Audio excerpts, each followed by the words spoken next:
মানে কে হাগে মতে ওরিয়া নুরা মে হামাহি সিলেবি ওরে লাগেরা ধরে দে না কোনো মেয়ে তো পটলো না মানে হারি পুটমারি কানে না না না না না না।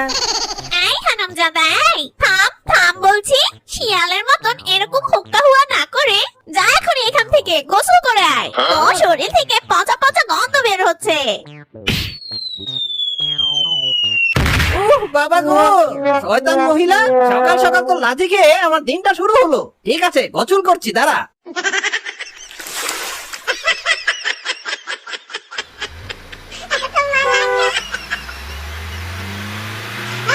এই এই অটো থাম থাম ভাই, তুই কি কাশীনাথপুর যাবি? হ্যাঁ হ্যাঁ ভাই, যাবো।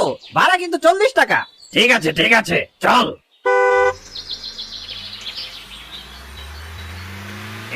ছে ছে ছে, কি বিশ্রী গন্ধ আসছে। আমার তো বমি চলে আসছে। মনে হচ্ছে এই অটোওয়ালা থেকে পানি নেয়নি। এই ভাই থাম থাম, অটো থামা। আরে আরে, এই ভাই কোথায় যাচ্ছ? আমার টাকা দিয়ে যাও। দাঁড়াও ভাই, দাঁড়াও।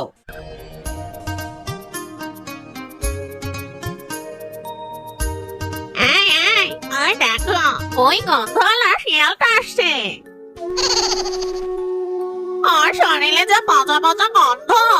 এই তাড়াতাড়ি সবাই মাস্ক পরো, নইলে পচা গন্ধে আমাদের বমি বের হবে। মাস্ক পরো সবাই, মাস্ক পরো। এই কি ব্যাপার, তোমরা আমাকে দেখে সবাই মাস্ক পরলে কেন? কেন আবার জানিস না? তোর শরীরে যে দুর্গন্ধ। ছ্যা ছ্যা ছ্যা ছ্যা ছ্যা ছ্যা। যা যা, এখান থেকে বাড়ি গিয়ে গোসল কর।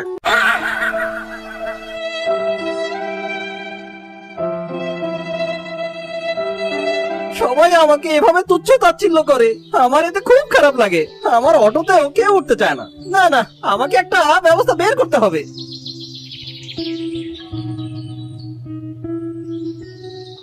বাবারে, সামনের স্টেশনে আমাকে একটু নামিয়ে দেবে? হ্যাঁ হ্যাঁ দাদিমা, যাবো। তার আগে এই মাস্কটা পরে নিন। এভাবে সেই শিয়ালটি সবার অবহেলা সহ্য করে বেশ কষ্টে দিন কাটাতো। এমনই একদিন বৃষ্টির রাতে শিয়াল অটোটা নিয়ে বাড়ি ফিরছিল। আজ বড্ড দেরি হয়ে গেল রে। এদিকে আবার তুফান বৃষ্টি শুরু হয়েছে। চারদিকে কত অন্ধকার মাইরি, তাড়াতাড়ি বাড়ি যাই। জানো গো সোনা, আমি কি কষ্টে আমার স্বামীটার সাথে থাকছি। ওর গায়ে পচা পচা গন্ধ, আর তোমার শরীর থেকে তো গোলাপের সেন্ট আসছে।